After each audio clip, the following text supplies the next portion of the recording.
Hi, I'm Johnny Logan. I won the Eurovision 3 times, singing Shea Healy's song in 1980, singing my own song Hold Me Now in 1987, and I wrote Why Me, which won the Eurovision in Malmo in 1992. And you're watching EurovisionLive.com. We're very happy to meet you here in Düsseldorf, Johnny, and it's really an honor to sit next to you and talk to you, to the most successful singer in Eurovision. Oh, it's nice that I still have this reputation. It's particularly at this time of the year. It's always very gratifying when people remember, like what you did and like your involvement in the song contest.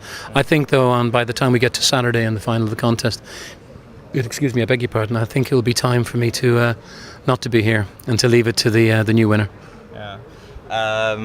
The German singer Lena has won last year, so she's going to defend her title. So, do you think it's good to defend the title if you once won the Eurovision? I did it because I had to. I did it because after 1980 I had a lot of very well documented financial and managerial problems, and the only way to get my career back online was to do it a second time. That's why it was very important to me not just to do it but to win. I don't think Lena has the same problem, so I think that she's going to find it a lot more stressful than she thought, because when you've done something before, it's much harder to do it the second time, even though you know what you're doing, and probably because you know what you're doing, like sort of you realise the pitfalls and all of this as well. But she has an awful lot to gain out of it as well. And she's a very clued in, very smart girl. I wish her the very best. I have a lot of time for Lena. If you look at all these young singers being on this big stage, do you think Eurovision really is an opportunity, a chance to being seen all over the world, making a world career, something like? It was always like that. I mean, this is the reality is that the stage has got bigger and more technically orientated, but back when those techniques weren't around, the stage was still a big stage and it went out to so many people, it was probably even more relevant, like sort of more chance to get into, to become famous everywhere in the world. That's why if you look at the artists that did take part in it, from ABBA to Cliff Richard, Dusty Springfield, not Dusty Springfield, sorry, Sandy Shaw, Lulu, and Julio Iglesias and people like this, and myself took place, it was because there was a huge opportunity to make a very, substantial lift in your career by doing it. I think that still exists, but I think the whole music industry has changed. The whole world has changed. The one thing that I see when I look up on that stage is, or the one thing that I feel is a need to get back on the stage myself and do it again, because it's like you see it and you think, wow, I remember what it was like when I did mine. I'd love to have a go at this one again. Yeah, that's a good topic, because lots of things have changed in Eurovision over the years. There's no orchestra anymore. There are nowadays 3 shows with 2 semi-finals. Do you think it's good for Eurovision to have such a big, having these big changes, making more modern? It's absolutely necessary, because to put people through to one TV show when there's that many countries in one day doesn't make any sense at all. I mean, they're turning it from a television show, from a contest, into a marathon. The reality of it is that it whatever else happens, it has to be entertaining. It's entertainment at the end of the day. And the thing is that it's, the only way around that, and the fairest way, is to have these semi-finals. For me, anyway. I can't think of any better way to do it. Do you have any personal favorite Eurovision songs, beside of yours, of course? I always loved ABBA. My own personal favourites are things like Gente de Mare. Songs that didn't win. Insieme, I thought was a great song. I'm hearing Nino D'Angelo, a singer here, doing it on the TV show we're doing.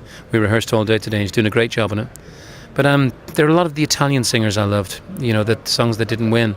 But I just love Italian singers anyway. I think sort of a lot of the Lucia Dalla and Umberto himself, and there's so many of them that I rate very highly. But I think, like Blue, Blue, My World is Blue. I always love that as well. I grew up with, I grew up on that song. It's strange, like still today you can tell people about Na Pinta de Blue and they find it hard to realise that it was actually a Eurovision song, because Dean Martin recorded it. It's probably the most successful Eurovision song of all time, above ABBA.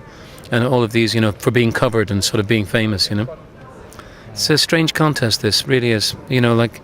for something that people say doesn't have a relevance to the music industry, songs like Congratulations and things like this are still being used every time somebody has a party.